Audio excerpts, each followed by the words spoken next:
Շնորհակալություն, հարգելի գործընկերներ, պարոն Ղազինյան, այդ լղոզելու մասին գործընկերոջս որակմանը ուզում եմ ասեմ ոչ թե հարցի պատասխանն է լղոլված, այլ իրականության հետ է կապված այդ լղոզումը եւ մասնավորապես ինձ հետաքրքրում է, որ դուք աշխատելով Հայաստանի Հանրապետության ամենամեծ աշխատակազմ ունեցող հիմնարկությունում ինչ զգացողություն եք ունեցել այդ հիմնարկությունը Հայաստանի էլեկտրական ցանցերներ, հայկականներ, ռուսականներ, թե լատվիական համարներով երթևեկող մեքենան դրա հետ ինչ կապ ուներ։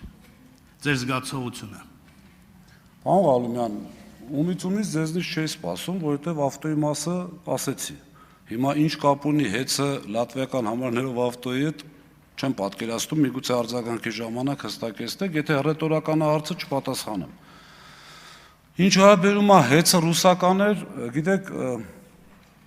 չեմ կարող շատ այսպես անձնական զրույցներ եւ գաղտնիքներ բացել, բայց ես ուղիղ 10 տարի աշխատելով հեծում, զբաղեցնելով բարձրագույն պաշտոններ, ոնց ասեմ, որ ճիշտ են չի, երբևէ անգամ որևէ ակնարկ, որևէ, չգիտեմ, ինչ որ լավ սենց ասեմ ավելի կոնկրետ են չի, երբ որ պարոն Կարապետյանի հետ շատ ռազմավարական, մարտավարական նշանակություն ունեցող հարցեր քննարկվում, եթե ձեր ենթատեքստը հասկանալի է ուրա գնում, երբևէ առանց վայրկյան վարանելու տրվել է պատասխաններ։ Ոչ, ես չեմ համարում դա ռուսական, չեմ էլ կարող համարել եւ մեղադրում եմ եւ կմեղադրեմ այն մարդկանց, ովքեր առանց ուղիղ կոնկրետ հիմնավորման կփորձեն դա համարել ռուսական։ Մեքենայի մասով եւս մեկ անգամ ասեցի, որ կարծում եմ դուք էլ ձեր կյանքում ինչքան ինֆորմացիա ունեմ, բավականին ակտիվ կյանքով եք ապրում, ունեք շրջապատ, ընկերներ,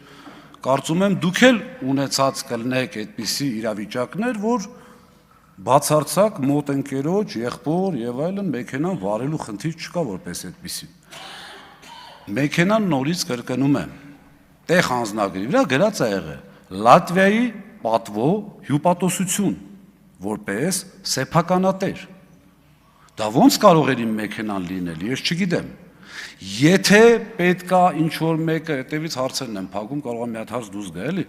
Եթե ինչ-որ մեկը պետք է ասի քո ավտոներ տարար գրանցեցիր, կներեք չէի կարող բավականին թանկարժեք մեքենա տանեի գրանցեի ուրիշի անունով եւ այդպես մնար։ Արձագանք։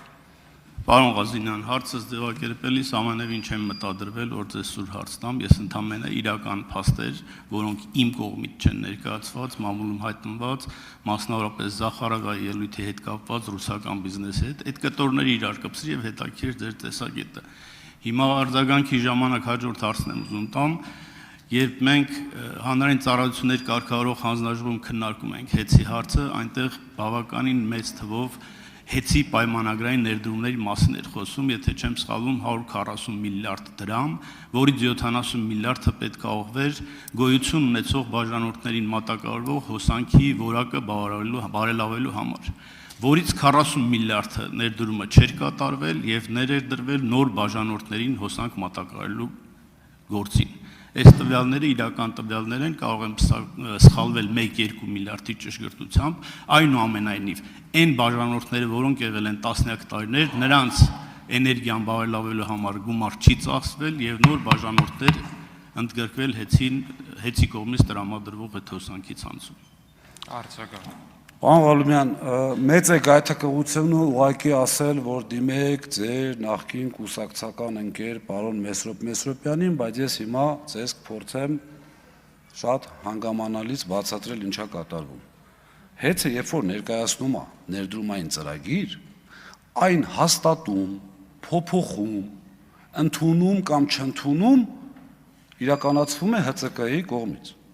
Երբ որ նոր միացումների քանակը շատացավ, շատ զարմանալիորեն ձեզ համար ամենայն դեպս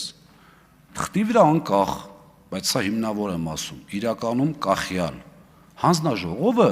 որոշում կայացրեց, որ հեծը այդ փողը չպետք է ծախսի։ Այդ ձեր ասած բաժանորդների սպասարկման որակի վրա։ Այլ պետք է ծախսի նոր միացումների վրա։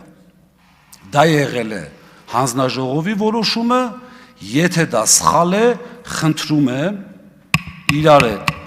ամբողջ ազգային ժողով պատասխանության ենթարկենք հանձնաժողովին։ Շնորհակալություն եւ քանի որ Լևոն քո